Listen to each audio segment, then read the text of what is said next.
आज की वीडियो में मैं आपके साथ शेयर करने वाली हूँ बहुत ही useful kitchen tips and trick. हर घर में बहुत काम आती हैं। स्पेशली मैं आप लोग के साथ शेयर करूँगी कि जो आप लोग ऑयल फ्राई के लिए यूज़ करते हैं उसके बाद आप उसको रीयूज़ कैसे कर सकते हैं। फ्राई करने के बाद ऑयल को फ़ौरन डिसॉर्ड कर देते हैं। अगर ऑयल क्लीन हो तो हम दोबारा उसे सेफली रीयूज़ भी कर सकते हैं। सबसे पहले जब आप ऑयल को यूज़ कर लें तो दोबारा उसको थोड़ा ठंडा होने दें। सिंपल मेथड यूज़ करें जिससे ऑयल के अंदर जो पार्टिकल्स हैं छोटे छोटे वो रिमूव हो जाएंगे। उससे आप लोगों ने करना क्या है, कोई भी आप लोग कॉटन का कपड़ा ले लें या फिर स्टेनर ले लें, लेकिन याद रखें ऑयल को ठंडा करना है। आप उसके अंदर ऑयल डालें, जो स्टेनर या कपड़ा होगा उसके अंदर वो पार्टिकल्स आ जाएंगे और जो ऑयल होगा वो नीट एंड क्लीन होके नीचे अलग हो जाएगा। और इजी ट्रिक है कि ऑयल में छोटा सा ब्रेड का पीस या थोड़ा सा नमक डाल दें, इससे जो ऑयल में एक्स्ट्रा ग्रीस और स्मेल होती है वो एकदम से एब्जॉर्ब हो जाती है। एक बात का ज़रूर ख्याल रखें, ऑयल को तब तक यूज़ करें जब तक उसका कलर से, या जब उसका कलर बहुत डार्क हो जाए तो प्लीज़ उसको अवॉइड करें,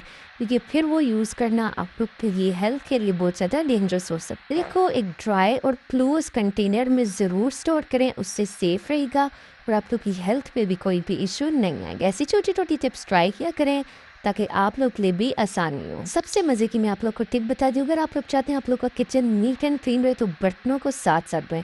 जब आप लोग बर्तन साथ साथ नहीं धोते तो किचन में स्मेल हो जाती है, जिस वजह से आप लोग का किचन बहुत ज़्यादा मैसी हो जाता है। अगर आप लोग के फ्रिज से स्मेल आती है तो किसी भी बाउल में थोड़ी सी कॉफ़ी या बेकिंग सोडा लेके फ्रिज में रख दें।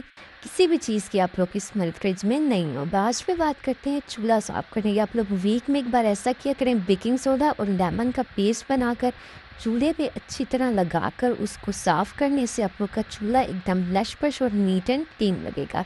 आज की वीडियो उम्मीद करती हूँ आप लोग को पसंद आई होगी। अगर ऐसी मज़ीद टिप्स देखनी है तो मेरे चैनल को करें सब्सक्राइब। इसी के साथ साथ मेरे मज़ेदार से चावल भी तैयार हो गए, साथ में कबाब भी तैयार हो गए और मेरा किचन भी एकदम से हो गया नीट एंड क्लीन।